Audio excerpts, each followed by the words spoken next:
So good morning, everybody. My name is David Billington. I am a funeral director for Full Circle Funerals. So we're a funeral directors that's based across Yorkshire. So we've got 4 different sites. We've got Harrogate, Halifax, which is where I'm sat right now, Guiseley, and a service on the edge of Leeds in Bramley. Today, we're going to be discussing not really a lot to do with funerals, to be honest, but we're going to be talking about kind of health and well-being after bereavement in a different sense. So if I can get here we go, lovely.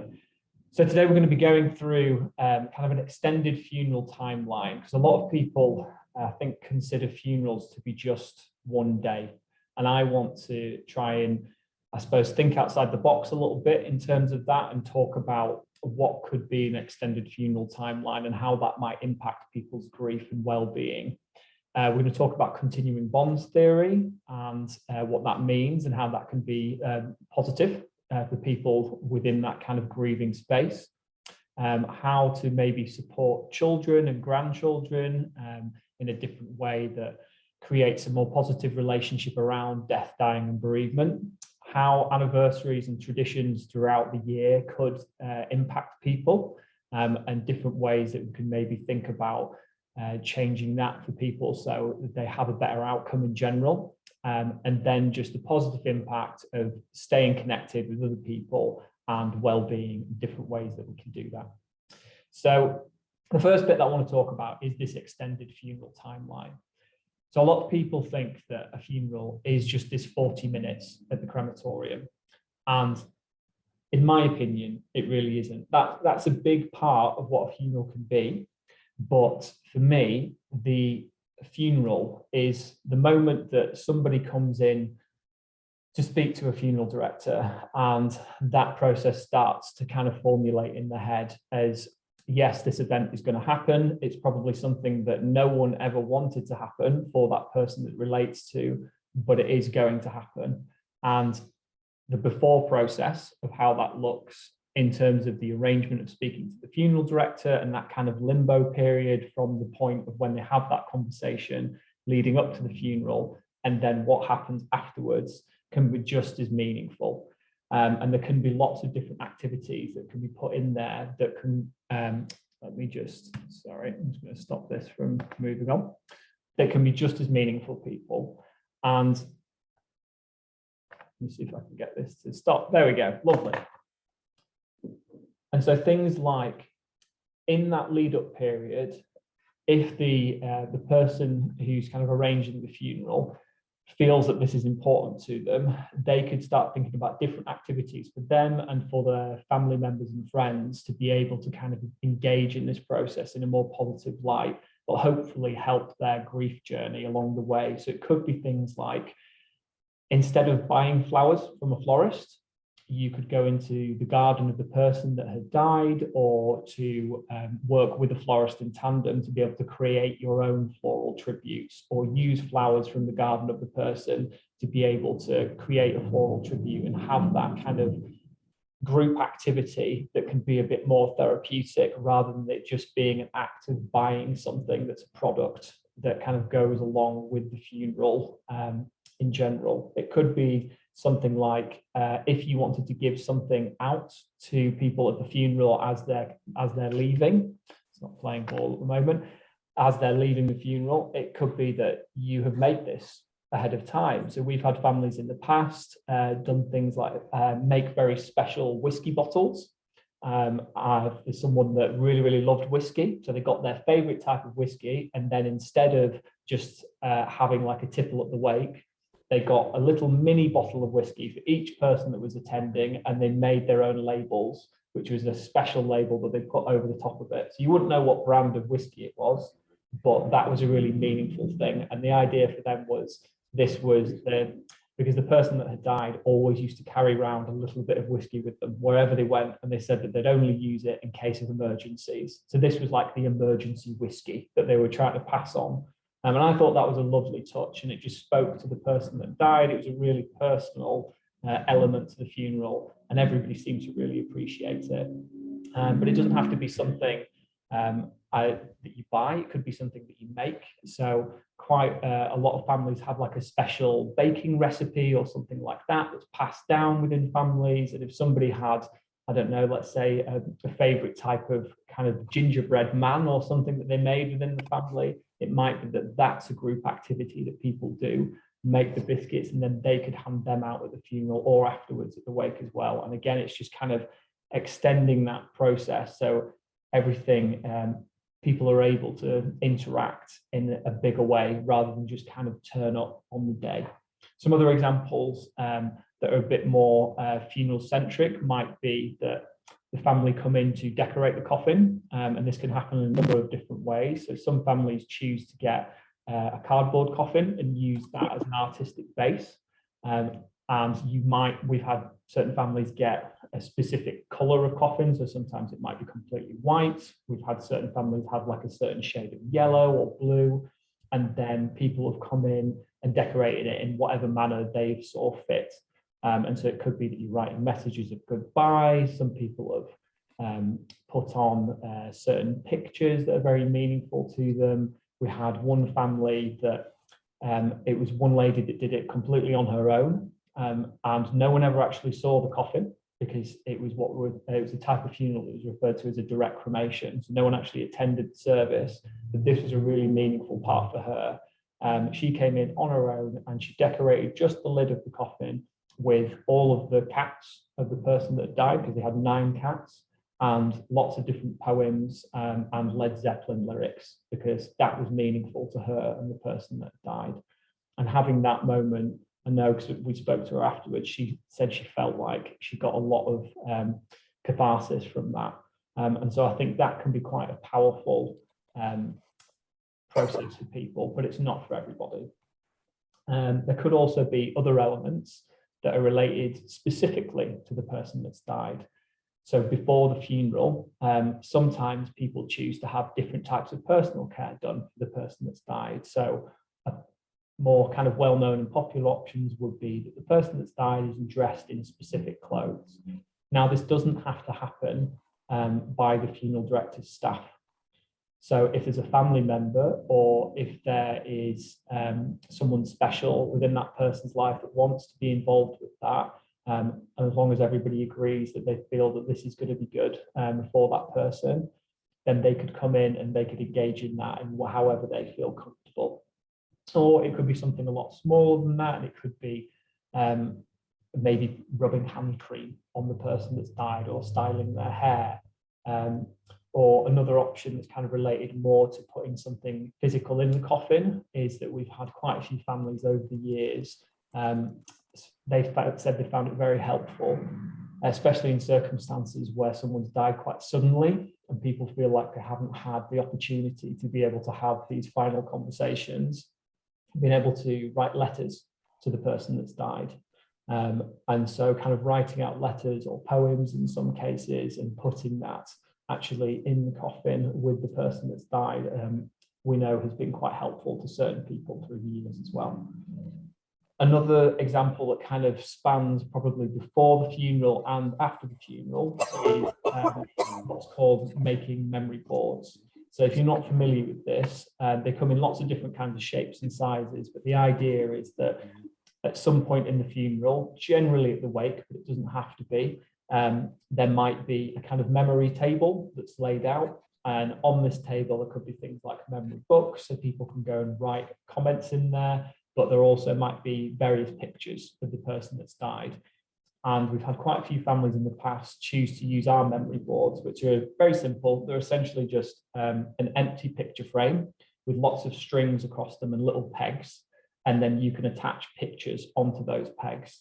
And the actual act of creating those memory boards, we've had lots of good feedback over the years that families have really enjoyed this process, because it sparked off lots of different types of memories about the person that's died and the events that have happened through the years. And it's filled them with a lot of joy, thinking about what's happened and how they've spent their time with that person throughout their life. And so the act of doing this obviously happens before the funeral, so it's kind of extending that timeline, but it's also used after the funeral within the wake as well. And then for the wake, there's lots of different options in terms of personalization, but other things that people can do to be able to, again, kind of extend that timeline would be things like making a playlist.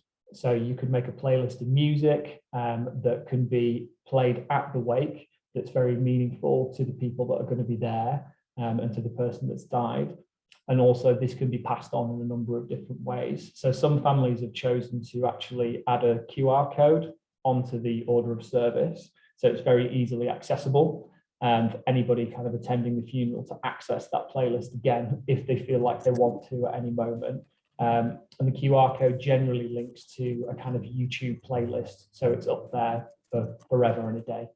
And these are just a few examples of what could be done kind of before and afterwards. A few other bits and pieces that might relate and could be helpful to people. And again, these aren't going to be for everybody, but for some people, we know that they have found it quite meaningful, is there's obviously lots of items of clothing that are left behind after somebody that's died. And in general, a lot of people will pass these on to charities so they can be reused in the future. But a few families have actually chosen to use them in a different way. And there's a couple of different companies out there that can make them into various kind of teddy bears and other soft toys. Some people have even used them to be able to cover furniture as well. And so if you have that skill set personally, that might be something that you feel like is going to benefit you and your family and friends, or it might be something that you feel like would be meaningful for someone else in your family. And there can be those external companies that also will be able to do that for you. And then kind of on top of that, there's much further down the line. So this doesn't have to be at the wake, but this could be a number of weeks, a number of months, even years later. There's going to specific places. So generally everyone has a few places that they find quite special. And so these places, it could be a favorite walk, it might be a favorite spot, it could be a favorite cafe or restaurant, but going to these places can spark off a lot of memories, especially if you spent a lot of time with the person that's died in this place. And so trying to go to this place and spending a bit of time there, that might be able to create something that's quite positive for you if you can frame it in the right way. It also might be very triggering. You might find it quite difficult. And so if people do feel like this is going to be something that is difficult for them, but they would still like to go, I would encourage them to go with someone that they trust and they love, and then they can support them on that. And some people choose to be able to kind of scatter ashes in these places. We've had certain people that have gone on the kind of favorite walk of the person that's died and scattered ashes all along the way. It might be that you're going to this favorite restaurant and you order their favorite meal, because every time they went to this place, they always ordered a certain drink or a certain type of food, and just being able to keep that connection. If you feel this is right for you, it might be something that you find quite powerful. And so connected to that, there's a theory called continuing bonds. So the continuing bonds theory says that when somebody dies, our relationship with them doesn't end, but it just slowly changes over time. And this bond can remain just as strong, and some activities and rituals may help to establish and maintain the development of these bonds. So it could be like some of the examples that we've just discussed. It could be that it's something a little bit more physical, as you can see in these pictures here. So the first picture is what's called cuddle stones. So these are a little stone that you can put ashes inside. And the idea is that you can just kind of hold them tight and cuddle them if you feel like you want to be close physically to the person that's died. Some people choose to use things like headstones to represent the person that's died in a different way, so they can physically go and visit the place where that person is buried. And these come, as you can see, in kind of all different shapes and sizes. But everybody's different when it comes to this. And for some people, these ideas, they're not going to be useful or they're not going to be helpful. But finding something that is a ritual that hopefully will help you support a healthy bond, I feel is really important. And this can be done in so many different ways. and it could be done at different points in the year, as we may come to a little bit later on in the talk, or it could be done with specific objects. So it might be that there's a favorite place, as I said before, where you are going to go to visit, like a restaurant, or it could even be in your own kitchen, that there's a certain meal that you always made together at a certain time of year, or even people have the kind of the same meals that they eat each week. And if you continue that bond, if you feel like that's going to be helpful to you, that just creates an opportunity to keep that healthy connection. There are also other kind of physical elements that people can use that are connected to the person that's died. So this might be things like taking a lock of hair from the person that's died, and having this either kept in its original format, because hair doesn't degrade over time, or some people choose to be able to put them into jewellery. So there's various different jewellery makers around the country now that will be able to use the lock of hair, and sometimes they encase it in certain types of stone. Sometimes they might put it inside a locket, and the same can be done for fingerprints as well. So there's various different providers all through the world now, actually, that will provide fingerprint jewellery. Some people have even gone to the length of having fingerprints tattooed. So if you feel comfortable with this, there's various different companies that will be able to help you kind of find what's going to be right for you. I suppose one of the good things about taking fingerprints as well is that you don't have to use them. They can just stay on file with the funeral director or whoever happens to be keeping them. Okay. Should I message them? If that's... Okay. Sorry, could you just pop yourself on mute, whoever's speaking there? Sorry about that, everyone. So, as I was saying, if you do have fingerprints, it's not something you have to use straight away. It could be 6 months, it could be a year, it could be 2 years down the line, it might be 10, when you actually decide that that's going to be helpful to you. But it is something that is still going to be there, and it's not going to change, and it's going to be very individual to the person that's died. So different kind of rituals to support the continuing bonds theory and bring people together, as I said, could involve various places or objects, as we've discussed. It could be very specific to the date. So it could be on the person's birthday. It could be the day of the funeral that you feel like you want to create some sort of ritual. Maybe it could even be as simple as going for a coffee with a friend on that day, because you know that that's going to be a day that you're going to struggle a little bit with, and you feel like you need some extra support. And instead of isolating yourself and kind of going inside, I would suggest reaching out and trying to find somebody that is going to be able to help you a little bit on that day and just support you with the feelings that you're going through, and being able to kind of talk things through. And it might not be that it makes you feel better instantly, but I think you'll feel a whole lot better than staying on your own and just isolating yourself.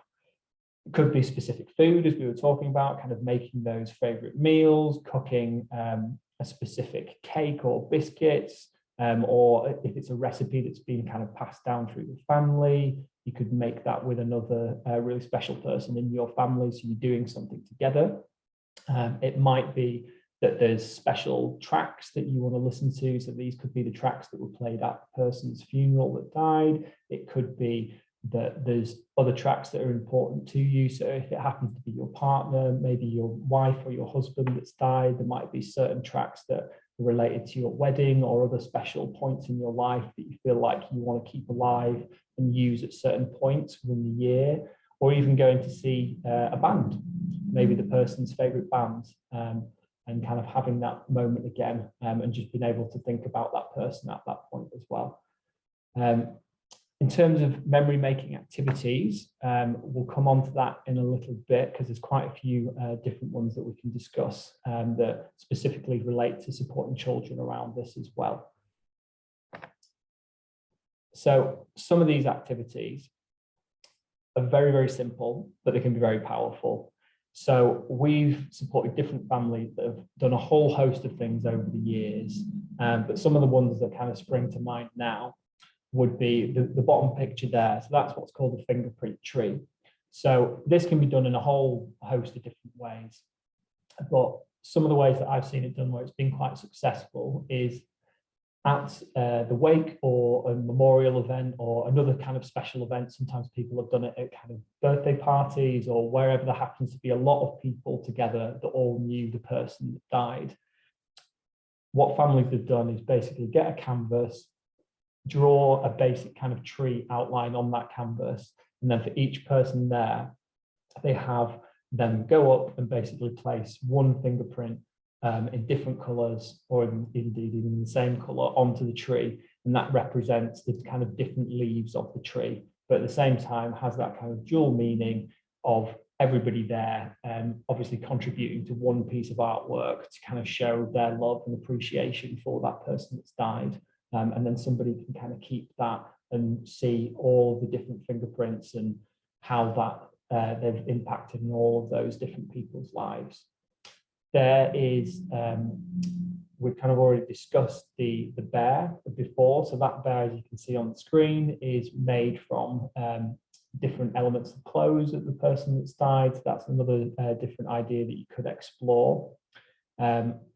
Using things like the option of like memory pebbles. So this is something that's been quite successful with children, and you don't have to use it in this specific example, but this is just an idea.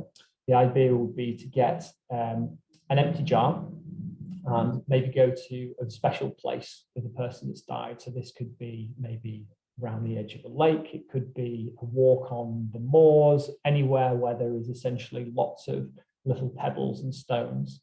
Could even be a beach. Once you are at this place, you can ask the children that are present to go and collect different stones. And if there's multiple children, they could each have their own jar. And the idea is that once you have collected enough stones to fill the jar, then take all of the stones out and then ask the children to, each time they have a positive memory about the person that's died. So it might be their grandma, it might be their granddad, it could be their parents, could be brothers, sisters, anyone, friends. Once they have a positive memory about that person, then they should mark that stone in some sort of way to kind of mark the memory on the stone and then place it inside the jar, and then repeat that process until the jar is completely filled.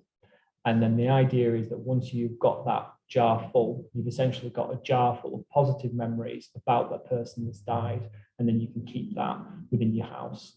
And then every time that they look at that, it's kind of reinforcing those positive memories about the person that's died. And yes, there will be some sadness that's tinged with those memories, but it doesn't have to be that it's all negative and associating death with that negativity. And that can be extended to kind of sand memory jars as well. So we'll just move on to this next one. You can see the example of the memory jar there. And the Sanjar is essentially the same idea, just on a little bit of a smaller scale. So you've got a kind of smaller jar, and you can use little pieces of sand to represent different types of memories. So it could be that blue sand, when that's put in the jar and you leave a kind of a layer of it on the bottom, that represents maybe a time that they went to the beach with their grandma and granddad. And then when you put a layer of red sand in, that could be when they went to a farm, and so on until it's completely full up. So again, when you're looking at these, you're going to be hopefully representing something that's really quite positive associated with their connections and their memories with them. Now, something that's very kind of specific to the time of year that we're in at the moment is what's called memory baubles. So we've had quite a few families do this with children and with adults, actually. And the idea is that you would essentially get an empty bauble that would go somewhere in your house, kind of mainly on Christmas trees, but can be placed anywhere else if you feel like it's appropriate. And inside, you can put whatever you want to, but whatever you put in there should be representative of the person that's died. So in some circumstances, people, again, have gone to specific places and kind of collected different items from that person's kind of favorite area, whether it's some woods or moorlands, wherever it might be. And for other people, it's been something like a note that they've put inside. Some people have used a kind of cinema ticket stub, or maybe a piece of clothing from the person that's died. It's whatever you feel is going to best represent part of your relationship with them. And then you can use that as a Christmas ornament year upon year. And you can obviously change what goes inside as your kind of relationship changes with them over time. But again, it's kind of helping you create that positive association and allowing that memory to live on, without feeling like you have to push past grief and just forget everything and get on with life, which I think sometimes, unfortunately, a lot of people are kind of expected to do. So one of the things that I think a lot of people really struggle with when it comes to bereavement and grief is kind of the anniversaries of certain times in the year. So this might be, as I said before, it could be the anniversary of the person's funeral. It could be the anniversary of the day that the person died. It might be their birthday. It could be the anniversary of a couple's wedding day, or it could be multiple other things, just depending on what resonates with you. So what I would encourage kind of everybody to do if they feel like they were struggling and needed some extra help is to maybe sit down and think about, actually, what are these days through the year? What are the days that I am going to struggle with? And then think about, okay, these are the days that I'm going to struggle with. How can I maybe try and reframe these days in a way to better support me? So let's say if someone's struggling on the day of the person that's died's funeral, instead of being on their own on that day, which I think unfortunately a lot of people kind of gravitate towards to and isolate themselves, maybe think about an act that could bring you comfort on that day that's connected to the person that's died. So maybe doing something like we've discussed before, so making a favorite meal of that person that's died, but sharing it with some friends or family members. Or if you had a tradition with that person, so it could be on the birthday of the person that's died, if you had a tradition every year to go to a certain place, if you feel like it's appropriate, maybe go to that place. But again, I'd go with somebody else if you feel like that's going to be helpful to you. And if you feel like that's too much, maybe think about just altering that ritual or that tradition. And so you're still doing something on that day every single day, so you don't feel like there's kind of something hanging over you, but you're just changing that. So it's something brand new, but it's still in the same kind of time frame. And I would encourage you to have a bit of a think about what those days are, what kind of points you may be struggling. And then if you feel like this isn't something you can do on your own, speak to somebody else. Have a chat with friends, have a chat with family members about, these are the days that I'm going to be struggling on. How do you think I might be able to be supported on these days, and see what ideas they've got, because they might have some different things as well that could be really helpful to you. So as I've mentioned quite a few times as I've been chatting away, in my opinion, I think staying connected is really, really integral to everybody becoming healthier in their grieving journeys, because isolation is just a huge trigger for a lot of people to go down a bit of a dark path. But I would also just be conscious of kind of not just your own mental health, but also your physical health, because from my experience and from experiences of other people that I've been talking to, once you kind of get yourself into a bit of a bad pathway, if you are in a bad place, there can be some physical manifestations that come on. So these could be things like headaches. They could be you might be really struggling to sleep. It could be that you just have a huge loss of appetite and you're just craving poor foods. It might be that your alcohol intake goes up. And all of this is going to have a negative effect on your overall physical health. So I would encourage everyone to really think about trying to engage with other people and just be conscious of what's happening in your body as well as your head, because that might be something that's kind of causing that crossover and just making the whole process even harder for you. But trying to find a connection that works for you, I think, is integral to everybody's grieving journey. And this could look different for everyone. For some people, it might be something as simple as going for a coffee. For other people, it might be that they feel like they want to engage in some sort of group bereavement work. And there's various different organizations out there that can help with this, Cruise Bereavement being one of them. It could be that you feel like actually that's not going to be helpful to you and you prefer to do something that's a little bit more private and you prefer kind of one-to-one sessions, or it might be that you're just going out with friends and out with family members.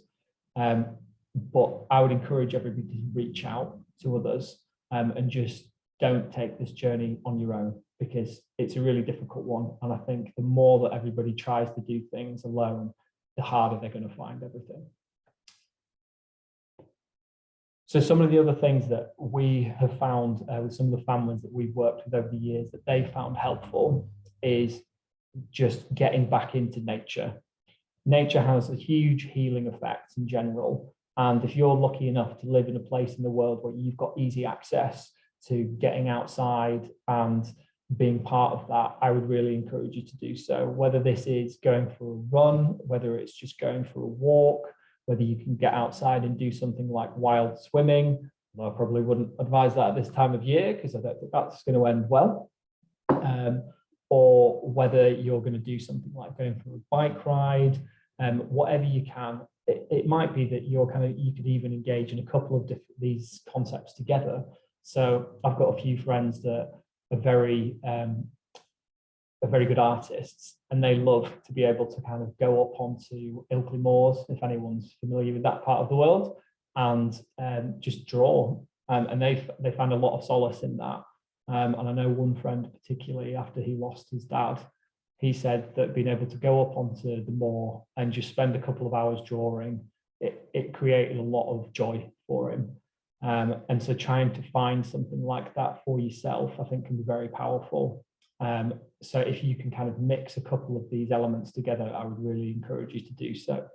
And whether that's something that you do on your own, or whether, again, you can engage in that in a group, I think can be just as beneficial. So music, for instance, I've got a couple of quite musical friends, and they really, really enjoy going to watch music, playing music, and it just brings them a lot of happiness. And so if you can get involved in anything like that, where you feel like you're engaged in the creative part of your brain, and you can do this with either on your own or group settings, I think it's going to help a lot. And then the other element of this is also just around giving back. And this might not be something that everybody feels drawn to straight away, but there's a lot of research to suggest that getting into a position where you feel like you're positively contributing to the community that you live in has a really big effect. And so if you can find something where you are giving back to your community, I think this will have a really positive impact on your grieving journey. And this can look very different for everybody. So for some people, it might be as simple as kind of going to their local community centre and volunteering a couple of hours for whatever programs might be going on there. For other people that have kind of more religious persuasion, it might be that getting involved in the church and some of the things they're doing could have an impact. It could be that you're spending a couple of hours actually doing phone calls to people that are isolated within the community.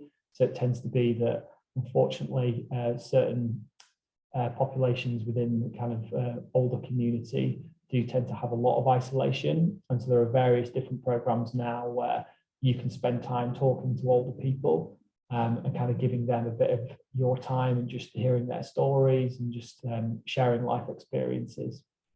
Whatever you feel is going to be beneficial to you, I would encourage you to explore this and just see what effect that has on your overall well-being. From my experience and from everyone else that I've talked to, There seems to be a really positive connection there. And then lastly, but this is probably the most important out of all of it, to be honest, is just making sure that you look after yourself. And so this can happen in multiple different ways, but one of the most important things I think everyone, including myself, overlooks is sleep. If you can get into a good sleep pattern, it will work wonders for all sorts of different elements of your mental and physical health. And I know this is easier said than done, especially if you are in a point where you're grieving, because I think that's one of the things that a lot of people really struggle to be able to keep in a regular habit of. But to kind of aid in that, if you can create a good exercise regime and you're looking after your nutrition and hydration, that will make it all the more likely that you will be able to sleep more regularly. But if you can get that sleep, essentially kind of 8 hours minimum a day, which is quite hard to do, then that will really help other elements of your physical and mental health, and just getting the exercise in, whatever form kind of takes your fancy the most, but just doing that regularly each day if possible. So it could be cycling, could be running, you might go to the gym, you might do exercise classes where you're kind of engaging with other people, whatever you feel like is going to be most beneficial to you. I'd really encourage you to do so. And then, as you can see just on the bottom, there's a kind of a rainbow of different sort of fruits and vegetables there. And from the research that I've kind of read and listened to over the past couple of years, there seems to be a really heavy push for everyone eating the rainbow of fruits and vegetables. So trying to get as many variations of fruits and vegetables into your diet each week. And the number that I kind of keep hearing bandied about is 30. So if you can have 30 different types of fruits and vegetables each week within your diet, that's a really good starting point. And that will help to aid lots of other parts of your health overall, and just generally increase the diversity of your microbiome and make sure that you are healthier as a person. So thank you very much for listening, everybody. I really appreciate you taking the time out to come and listen to me today. I'm going to stop the recording now, just so we can go into